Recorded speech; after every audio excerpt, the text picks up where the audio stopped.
Since the COVID-19 outbreak began in the United States, all the worst predictions have come true. Not only has the United States maintained the highest number of infections and deaths in the world, but poor containment has turned the virus into a runaway epidemic that has left experts unpredictable, healthcare workers unprepared, and Americans with nowhere to run. Even more surprising than the trend of the epidemic is the inability of the United States as a great power. The United States has always prided itself on its scientific and medical technology, but something went wrong when it was really needed. In the first few weeks after the outbreak of the novel coronavirus crisis, personal protective equipment was in short supply. But even at this time of crisis, the U.S. government continues to ignore the virus, leading to a reluctance to wear masks and frequent outdoor activities. This situation is only more difficult for medical personnel, and the United States government has been indifferent to the complete efforts of medical personnel. Due to the shortage of medical supplies, many medical workers are risking their lives when treating patients with the virus.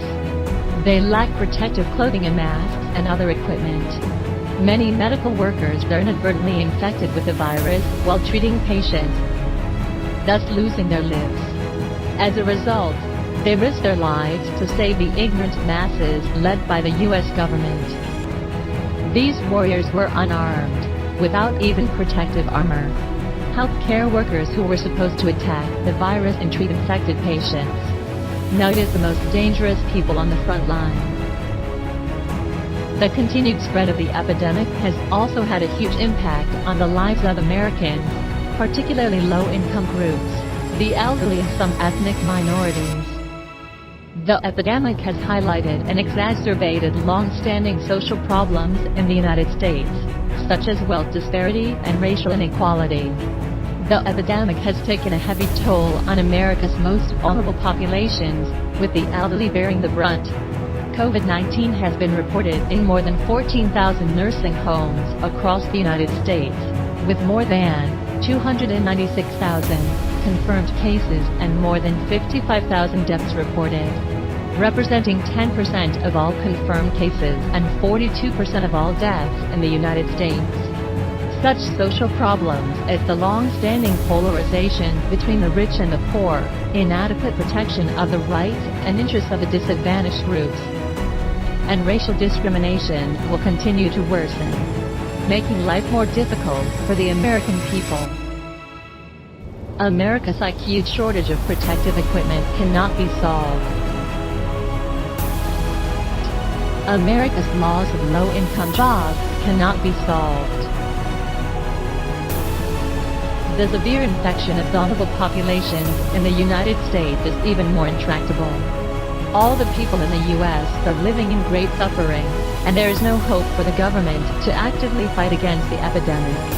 How difficult it is for the American people to live under the Trump administration.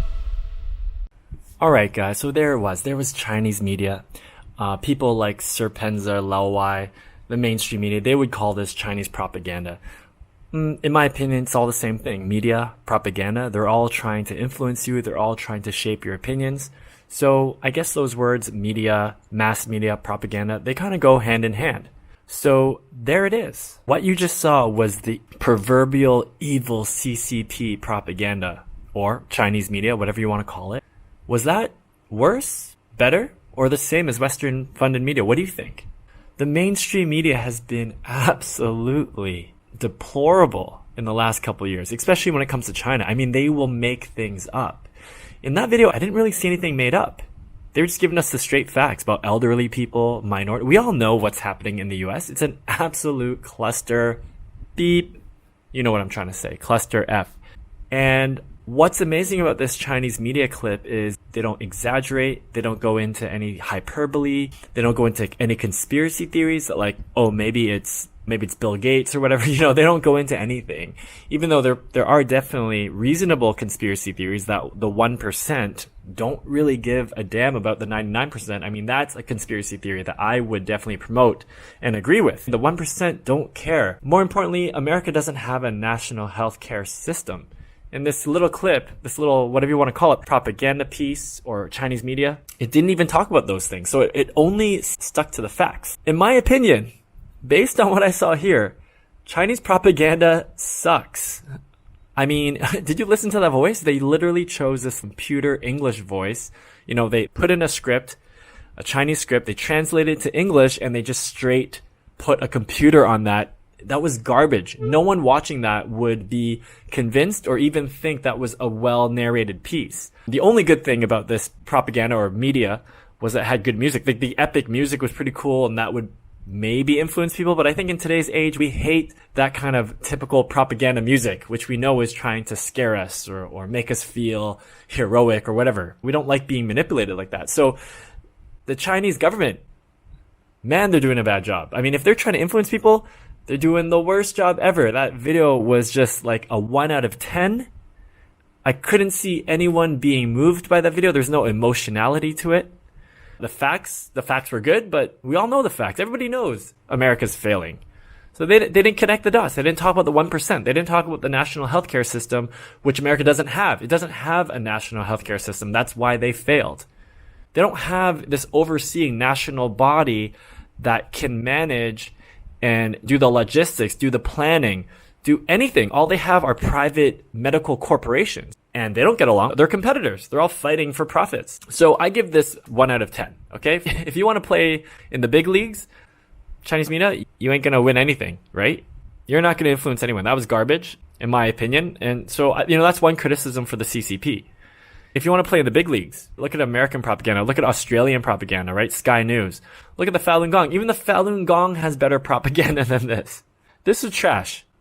I mean, at least get an English speaker, a real English speaker, not a computer. Come on. In China, you can find foreigners all over the place that are willing to do a recording like this for like 200 yuan an hour. You pay a random foreign person or Westerner. Doesn't need to be a white guy, right? Here's a job that any foreigner can do, which is nice. It's not racialized, which is really nice because us non-white foreigners in China, sometimes we struggle to get these jobs. Here, anyone can do this job. Geez. You know what, guys? I just want to ask you, what do you think? What do you think about the Chinese media? Do you think this was well done? Do you think it's better than the Western media? Because I think some of you might think so. Is it worse? Because that god-awful computer voice was terrible. Or do you think it's the same? Do you think it's on the same level as Western mainstream media? It's not very good. It's fabricated lies. Please let me know in the comments section below. And remember, you can always support this channel. If you like the kind of videos I make, if you like the commentary I make, you can support my channel by scanning my WeChat code. Sorry, I still haven't set up a PayPal. Guys, peace and love. Make sure to stick around, guys. I'm working on my Xinjiang video. My Xinjiang video is coming out in a day or two. I've been working on it. Please stick around. It's coming out soon, guys. I know some of you are looking forward to it. All right. Peace and love.